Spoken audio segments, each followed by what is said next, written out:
Hi,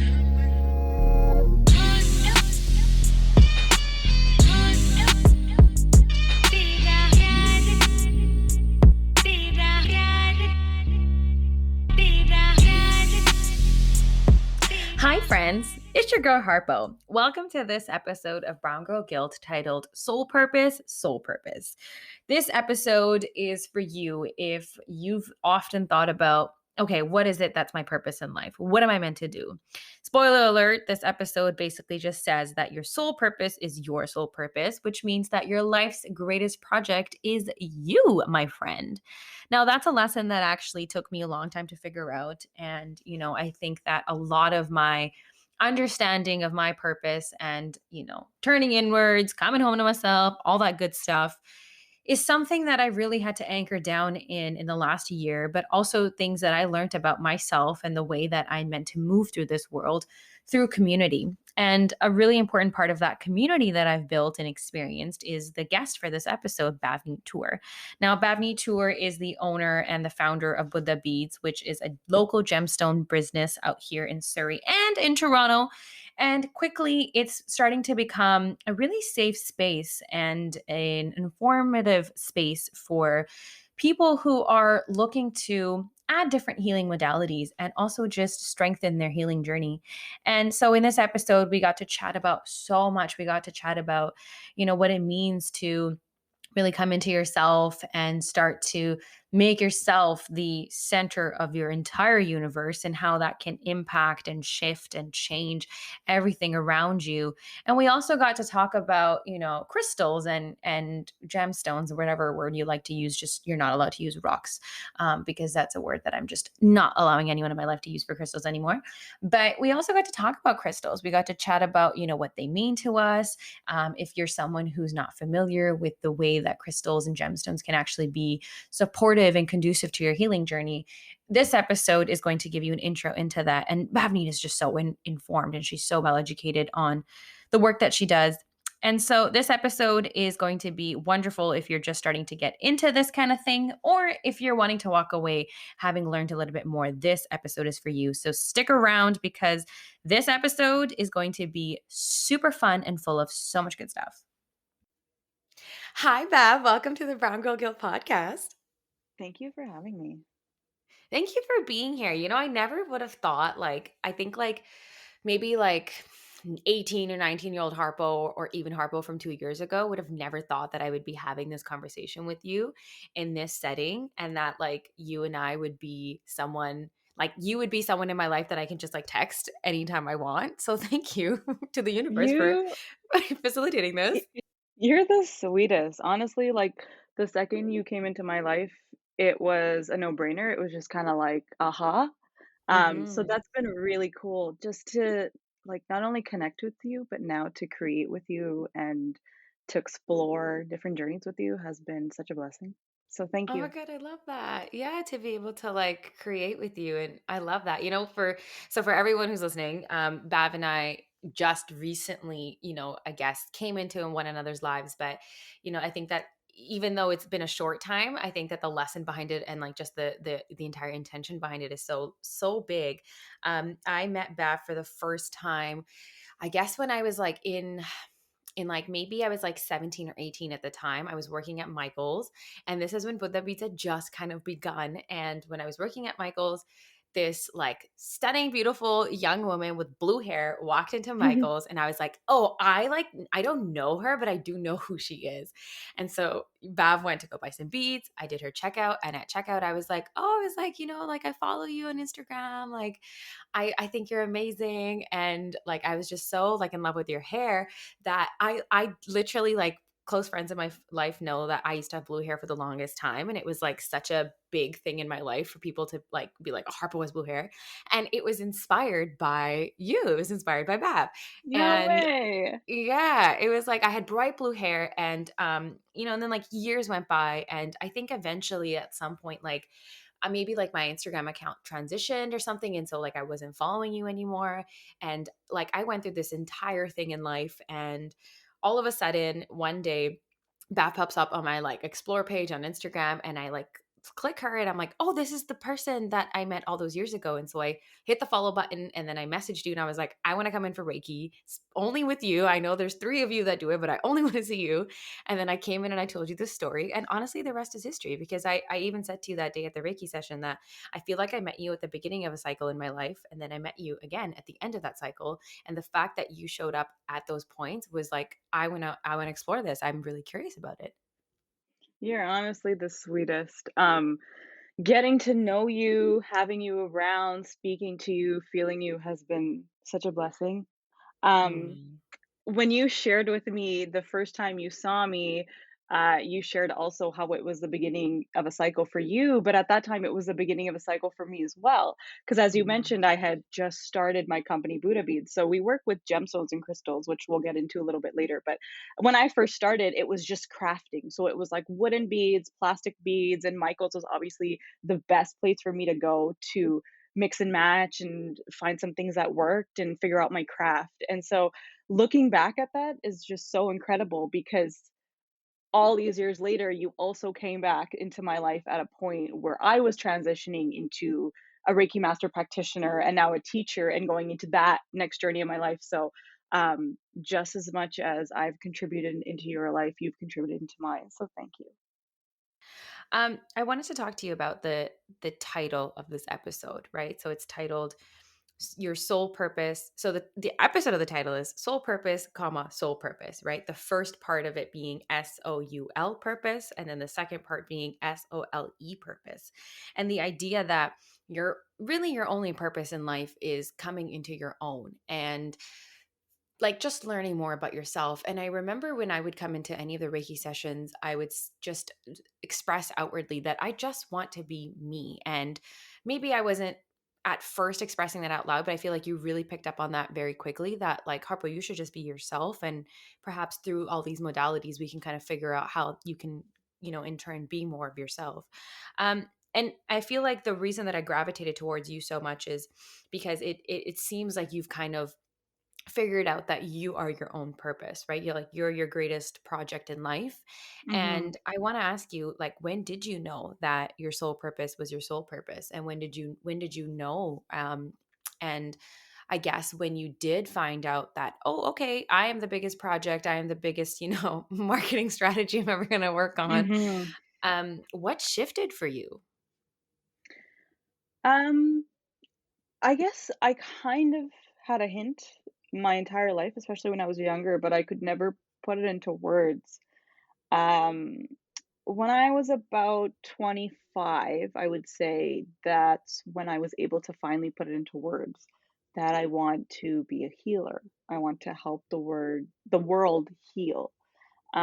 And then I spent the last couple years receiving more clarity and guidance. And I think the pandemic and the lockdown is what helped me hear the voice in my head much, much louder. And that what secured to me what my soul purpose was. So once I kind of realized that, I just ran with it. And the purpose of healing and having so many different commodities and areas and industries and ideas and ways that you can help heal. I guess it's like this. I like what you said about like on during the pandemic because I think like when we were really forced to go inside, everything that perhaps we had been Mhm. thinking about, we got to actually act on or sit with, right? Like we really got to sit with, okay, like this is what I've been feeling for a long time. Now I have all this time to actually turn inwards and like craft and really cultivate that thing that's been coming up all this Mhm. time. So, I guess for me, it was like once I hit 25 and I realized, okay, I wanted to help people heal. At that point in my life, I was also traveling quite often. So, Mm. being able to travel and being in different areas and meeting new people and having new experiences definitely contributed to not only my growth, but me finding my soul purpose. And when the pandemic hit and we were forced to be stuck in one spot, obviously, like so many other people, my anxiety started to act up because I felt like I had to be mobile to do my purpose.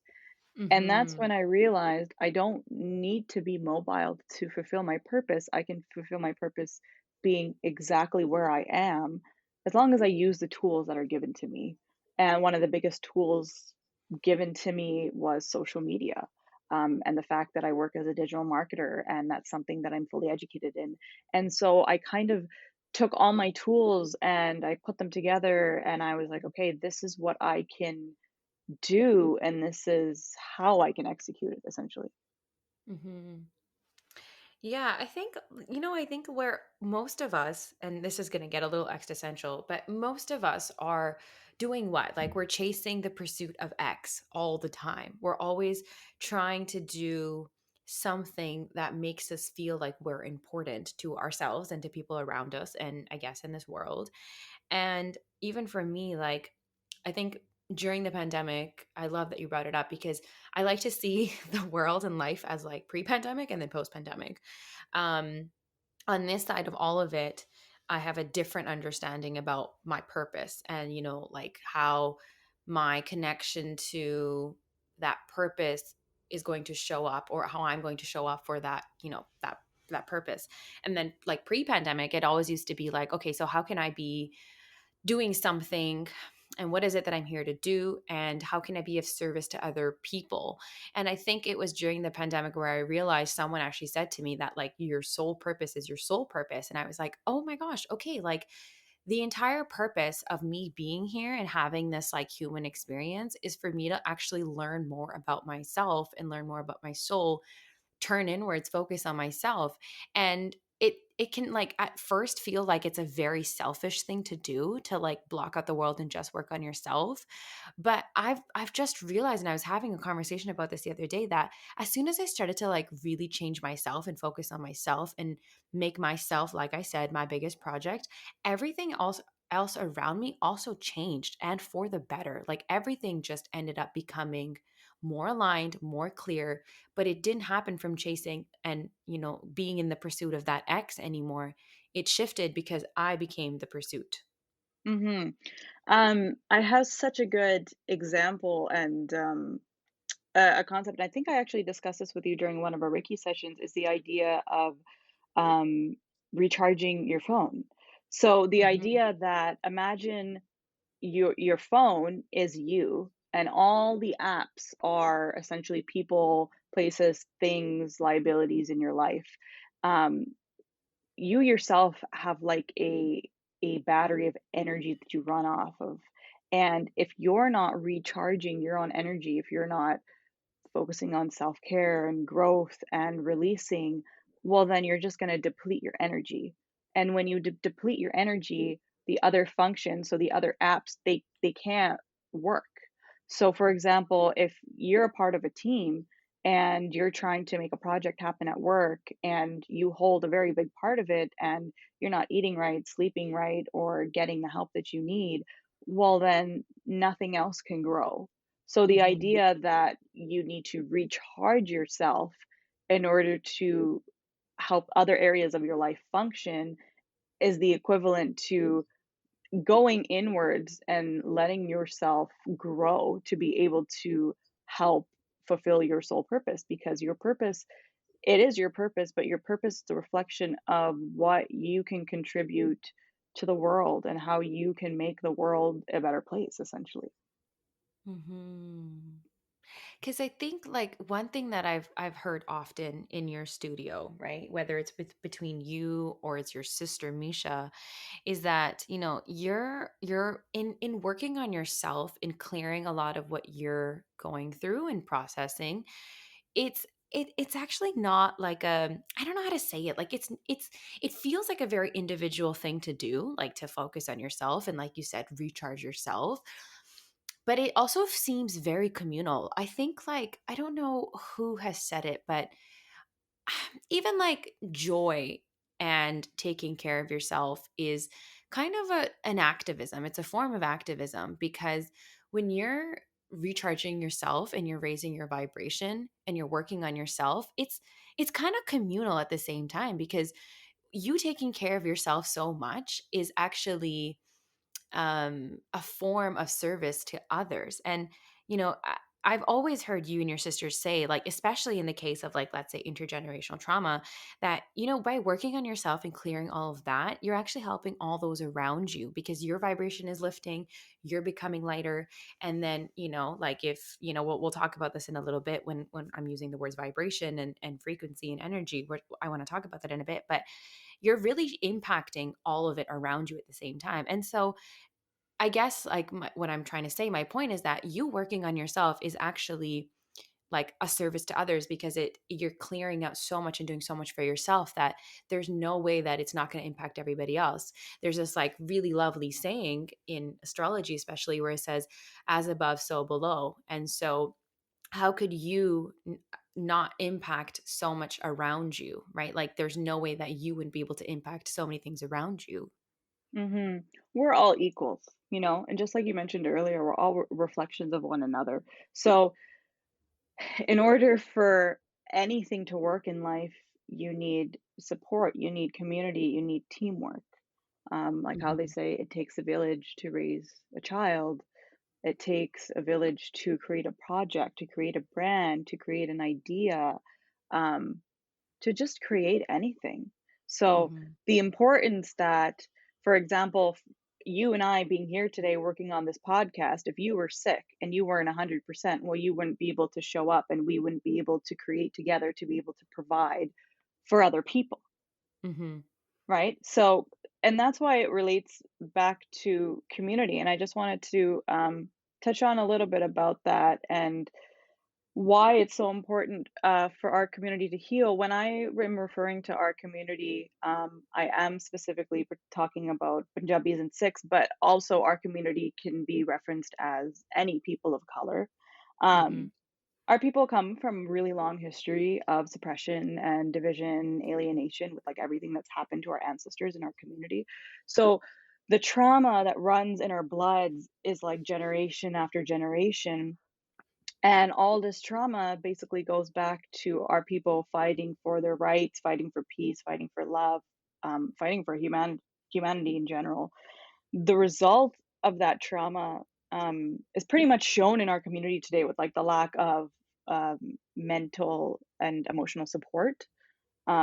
Sometimes it can come out in, excessive anger that gets passed down to children, or the fact that it's like taboo to even ask for help.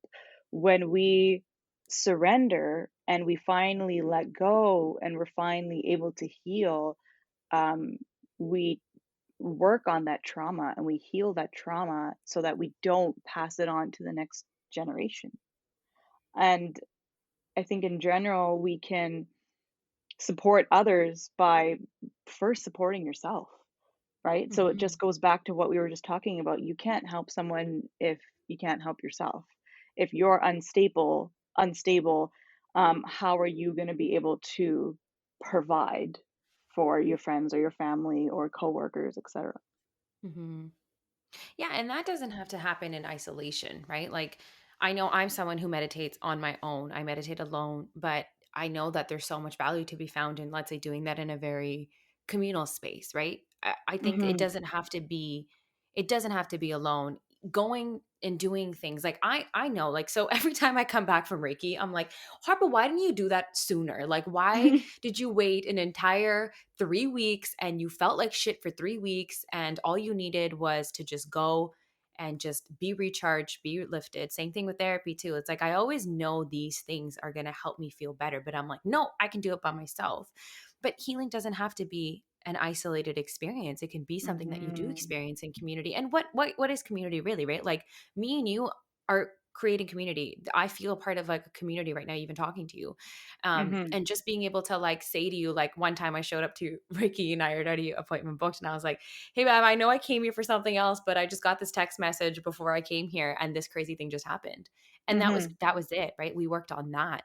And I feel like, had I not voiced that to you in that session, had I not trusted the power of community in the process of my healing journey, I might have still been stuck in that same place. Mhm. And you just made a really good point. You mentioned the word trust. And that's the most important thing, especially when we're trying to help others heal. If you trust yourself and you trust that what you're doing is for the best interests of others and for yourself, well, then you're allowing that other person to feel the support and the love on their end. And they'll Mhm. feel and allow you to help them heal essentially. Yeah. Okay, I want to take the word trust and then I want to like maybe transition into a different conversation but still rooted in trust because I think that we're having this conversation and I'm really thinking out like to myself. I'm really thinking like, wow, really, I really hope that there's certain people in my life who are not open to this side of the world or this side of the universe, or they're not into like energy and crystals and healing and da da da. I really hope that they find something within themselves to trust this and trust all these different modalities and things like that, because the reality is I actually have a lot of people in my life who just don't trust the legitimacy of healing, of Mhm. anything related to it. They think like astrology is fake and they think crystals are just rocks. And I sometimes just wonder like, okay, so where's the disconnect? Like where's the distrust coming from?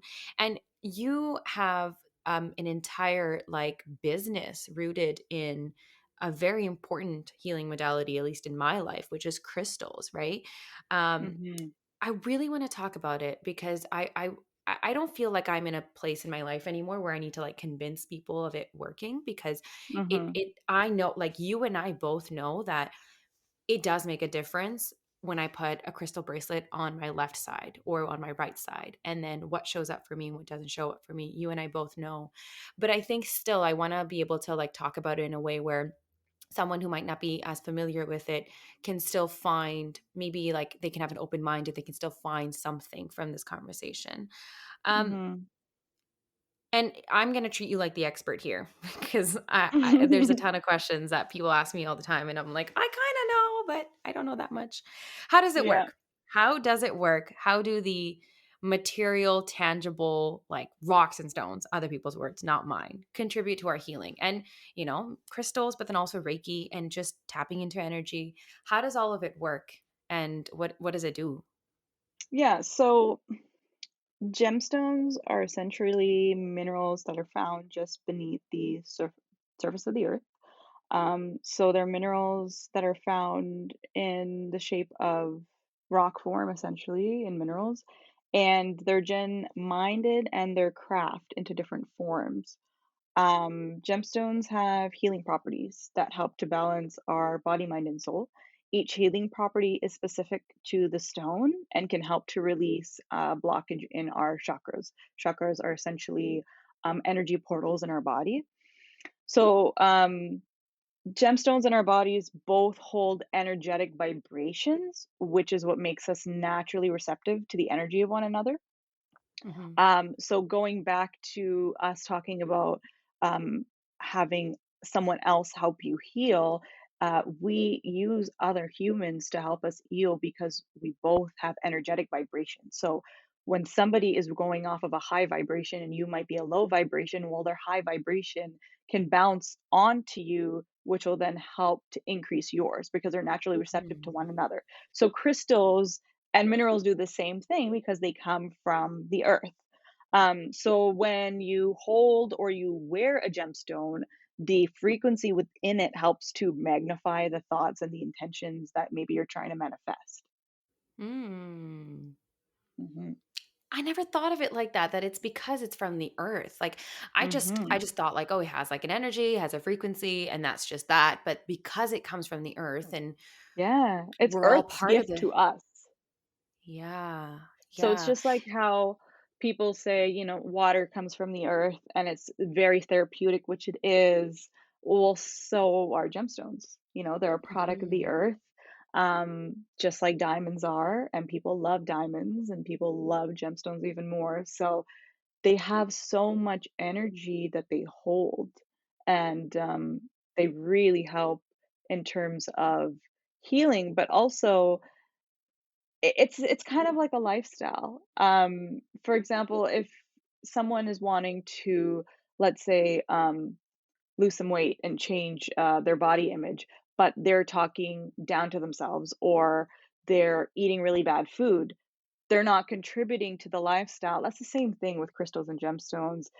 if you're expecting a crystal and a gemstone to manifest, let's say, unconditional love into your life, but you're not doing things to, maybe heal yourself from past trauma, or you're not putting out love into the world, or you're, having a nasty attitude, you're not contributing to the energy, well, then it's not going to work in your favor.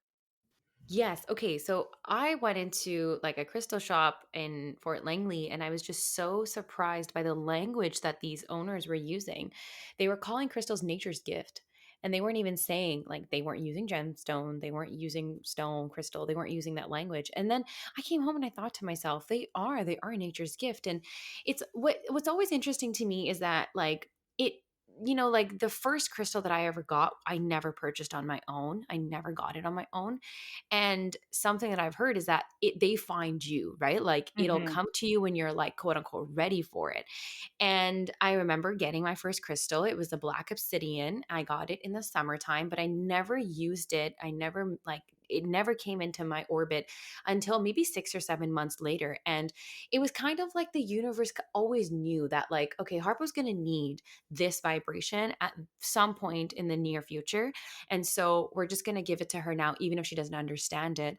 And it's always been such a pleasure for me to like be a part of like other people's like first crystal because they sometimes aren't open to it. But because again, I'm working on myself and I'm doing this learning and I'm doing this unlearning, I have the I guess my lifestyle includes going to the crystal shop or ordering Buddha beads online and buying that crystal for that person in my life and giving it to them when I feel like I'm ready to give it to them. And then they receive it and then it becomes like a part of their journey, their healing journey. It becomes a part of the way Mhm. that they move through the world. And that to me is always so so wild. Mhm. Again, also like we can't operate through our journey or through our healing journey uh giving too much power and agency to things outside of us. If the entire point is if the entire purpose is for us to trust ourselves and trust our intuition, then of course I'm not saying that this crystal that I've got in my left hand is responsible for everything that's happening in my life. Like I'm not going to give the crystal that much significance and blame per se Mhm. or like responsibility. That's not the Mhm. point. I think that's where most non-believers is what I'm going to call them, get stuck. That, well, how can you give this much responsibility and power to something that's like tangible and it's like a material item? But I think uh, if you put the responsibility and the agency within yourself and say that I'm going to work with this crystal or with this modality, and I'm going to allow for its energy to come into my orbit, and I'm going to be open to the lessons behind it. I think if you're like you could hold a crystal every single day and meditate with it, but if you're not open, if you're not in tune, and if you're not being intentional about the way that you're working with it and the way you're using it, and then open to the possibilities of what it can bring into your life, then it's never going to work. And then, of course, it's going to feel like it's a hokey pokey thing and it's just, not real. Mhm. Mhm. And you kind of made a really good point that a lot of this is based on your intuition and you following Mhm. your intuition. And the more we do that, the more the universe will give to us. Mhm. I know it's cliche. I'm sure a lot of us have heard that before, but it's the absolute truth. Um, Mhm. as long as we set the intention, like the idea that anything is possible as long as you set the intention and you do the work. And that comes with, um, that also comes with the price of trusting and believing and also detaching, which is a lot. Mhm. I've learned that a lot from you. That's a word that I feel like I used to know what it was, but then just being around you, the word detachment and the actual feeling of detachment is something that I've really learned from you. Hmm. It's funny you say that because detachment is something that I heavily learned from Ahmed. Um, and it's interesting that you bring that up because some people might think, well, your life partner taught you detachment, but it's probably one of the, I mean, he's taught me so many things, but it's one of the best things I think he has ever taught me. Um, Detachment is just the idea of surrendering and letting go, but also trusting. The more we Mhm. hold on to something, the more we fixate on something, the more we try to control something, um, the less it becomes ours. When we detach ourselves, we are we're letting the universe essentially guide us. And an example that actually I heard recently, which I thought was a great example, was when you order at Starbucks, you give your order and then you walk over to the other side where you would receive your order normally. But during the couple minutes that you're waiting, you're not checking in to see if your barista is making your order, and you're not looking to see if they use the right syrup. Like, you just trust that you've placed your order and you've detached from it, and now you're patiently waiting for it to arrive, and eventually you'll get your coffee. So the idea is kind of the same way in life. You put it out there, you set the intention, you do the work, and then you detach from it and you patiently wait from it because you trust so much that it's going to come and you're not fixated on it.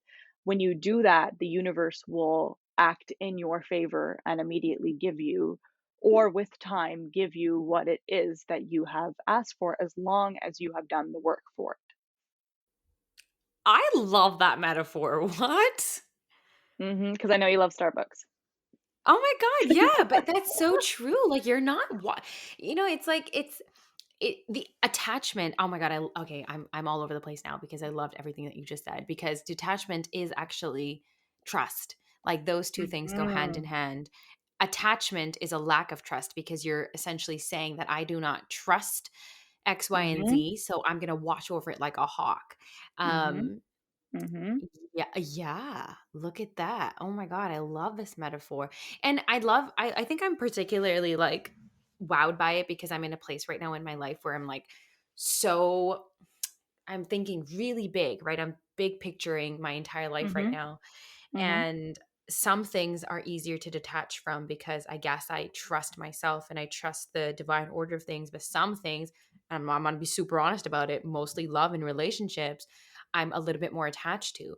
But when I asked on Instagram, like, what does it mean to, like, what is your biggest lesson on love? You answered detachment. That's what you answered. That Mhm. was your biggest lesson on love, was the idea of detachment. But we always think that the things that we care about the most is where we have to be the most attached and clench onto it the tightest, when actually you just said that that's like, maybe your Starbucks drink will taste like a million times better because you just let the barista do Mhm. her thing. Mhm. And I think, not I think, I know that detachment comes from within first. So I had to teach myself how to detach, how to not hold grudges from the past, how to not, just because maybe I had a bad experience with something or someone, not holding that against them or it, detaching from that and letting myself start over essentially. And so once I was able to do that, I was able to then apply that into other areas of my life, as in my relationships and my own work. Mm. Maybe we did a campaign, we worked on it, maybe it went well, maybe it didn't go well. Well, then you detach from it and you put your energy into the next one. If you keep carrying that attachment into each new project that you're doing or each new relationship that you're going into, you're carrying those expectations essentially, which you're setting yourself up for failure. You should always go into anything, any relationship, any project, any idea with an open mind and open capacity, because you have no idea what you're going to receive from that. And the more we make space to receive, the more we will receive. It's like, if your glass is half full, well, then you'll only be able to fill it up half. But if your glass is empty, you'll be able to fill up the whole thing. Mm. What about attachment to previous versions of yourself? I think that comes with the idea of fearing change. Hmm. Um, when I think back of maybe a time in my life where I was transitioning or letting go of an old version of myself, it was more of like, okay, if I let go of who I used to be, um, who am I going to become? Is it going to be worse? And we always automatically, as humans, tend to think of the negative before the positive, only because that's just how we're programmed and how, media, um, I guess, kind of pushes things into our minds. Yeah, so it just goes back to what I said about creating that new space, right? So if I only have, so much space to, like, let's say, apply new opportunities into my life, well, then I'm only going to get a certain amount of opportunities to then Hmm. share, right? Um, so if I let go of more of what I used to, I can become more of what I'm supposed to. Yeah. Can you say that one more time? Yeah. If I let go of what I'm supposed to be, I can become more of what I am. Ah, look at that. Because that's all it really is, right? Just shedding versions of yourself that. Yeah, and a quote that I heard almost a decade ago that is still one of my favorite quotes of all time is aspire to be more, not to have more. Mm, And so that yeah. always stuck with me, and that's something that I was taught, at a young age by my parents as well, to always aspire to be more because tangible things come and go, Hmm. but intangible things like your soul, your mind, your body, your spirituality sorry, not your body is tangible, but intangible things, contribute to your longevity and your growth and can never be taken from you. Yeah, yeah. I always felt that way. Like my uncle always taught me that about education. I think in education, and I'll extend it to say knowledge or wisdom. That's the one thing that no one can take away from you, right? Like you can once you've learned things and Mhm. once you've gained those things, there's nothing that like if I've learned this up now, you nobody can take it away from me. You can't go into my brain and do Mhm. surgery and surgically Mhm. remove that knowledge that I have now. Um, Mhm. so the last question that I want to ask you is, you have now really started to come into, this. I don't want to use the word business, but Buddha Beads is really turning into a space and a place where folks can again rely on seeking community-based healing, collective healing as part of their journey.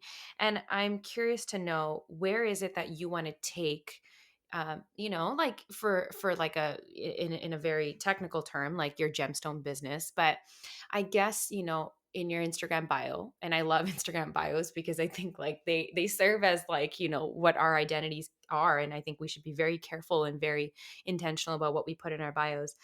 Your bio says spiritual healer, and I think I the last question I want to ask you is, where do you see yourself, with your many things that you're doing right now? Where do you see it all going? And I guess what is your intention? I'm not going to ask purpose because we've already established that you are your own purpose. But what is your intention with all of those things that you're kind of forming into?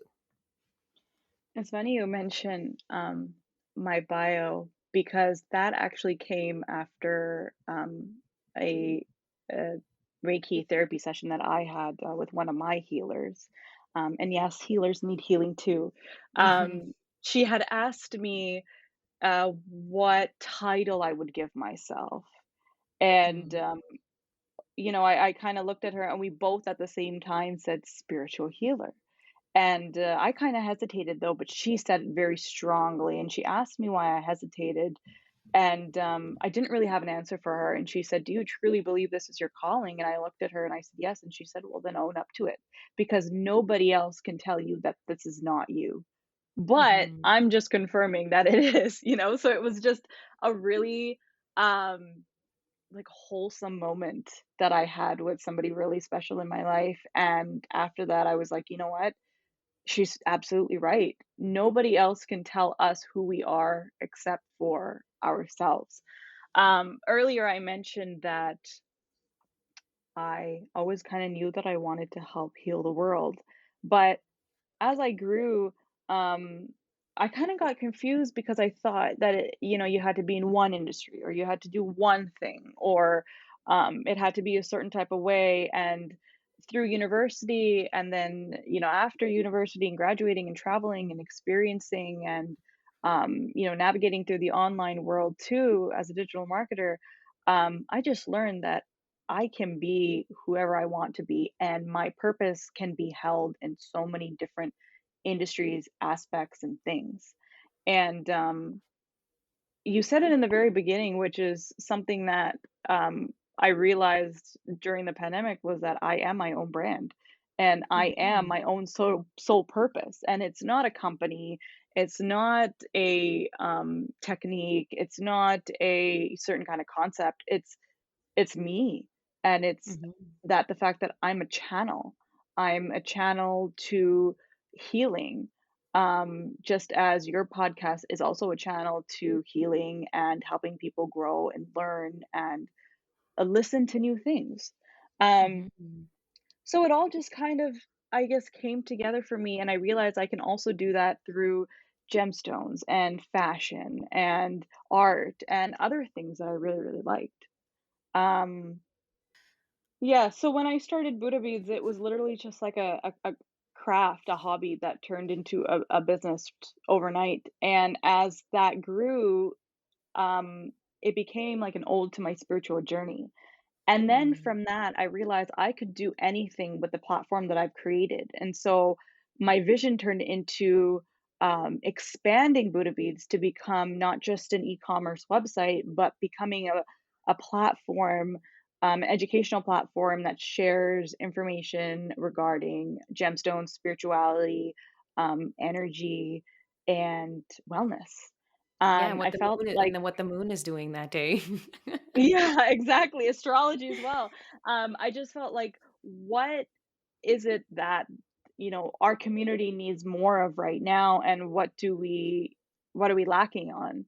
And so when I started the company out, that was exactly my reason for starting it out, is I felt like there was not any publications or sources or pages that I could personally go to at the time where I felt like I connected and I got the answers that I was searching for, or the community that I was searching for. And so, yeah, Buddha Beats, just as I grew, it grew with me. And then I had the opportunity to bring on some teams and collaborate with other vendors and just grow. And as I grew, my company grew. And so where I see Buddha Beats going is a inclusive platform, which will hopefully, be a storefront in the near future. And like I said, is not just strictly e-commerce, but more so an Mhm. overall platform. Yeah, and like a community space, right? Like I think Yeah. like it goes back to that trust thing that we've been talking about, like to be a trustworthy space and entity in people's healing journey. Like, and I think you said it so beautifully that you are your brand. If people trust you and they feel comfortable with you and they feel like, wow, this is someone that's really working on themselves and they're starting from the inside out, then I can feel like I can get on this boat. And I love Hmm. that, and I love that that's where it's headed to, because it's already happening. I think that you're just, as more and more you just, I think, come home to yourself, I think everything around you is just going to get that much better. And I'm just so excited to see how that journey is going to pan out. I guess I'm just really excited to work with you and, like you said, create with you. I'm just really excited to see like how everything is going to come together. And I think it's just such an honor and such a privilege to be able to be a witness to your journey, and to be able to learn so much from you and your journey as well. So on that note, thank you so much for being a part of this episode. And I think beyond that, like just being such a strong force in my orbit, and for loving me and, just caring about me, and sending me all the good energy that you do. I think that just having you in my life has brought up so many other beautiful things. It's opened so many beautiful doors. I've had some really strong connections with me and myself. So I just want to say thank you. I know that, of course I was open to it, but like you said, you were the channel through which the universe sent me those messages and lessons. And I think that in and of itself is probably the greatest testament to how I truly feel about you. I just want to thank you because having you in my life and just conversing with you and you sharing um, all the love that you have to give is just a reminder to me that I am exactly where I'm supposed to be and that what I'm doing is what I'm supposed to be doing. So thank Mhm. you. Oh, I love that. Thank you so much. And I love honestly, you. I love you too. So yes, please follow Bhavneet and then Buddha Beads on Instagram and check out the website. Get yourself some crystals. Get your friends and family some crystals. I think that I know receiving a crystal is probably the biggest act of service that I love. I think it's my love language to give and receive crystals. And I think it's really important that we support local brands and businesses like Buddha Beads, because we know exactly where the things that we're trusting, like the gemstones that we're trusting, we know exactly where they're coming from, who's touching them, who's creating Mhm. them, and what the intention is. And I think that's also really important. And so it's beyond just like supporting local businesses; it's actually being intentional about the things that you're bringing into your practice as well. And Buddha Beads is one of those things that I guess we can all trust. दिल में है प्यार तेरा दिल है प्यार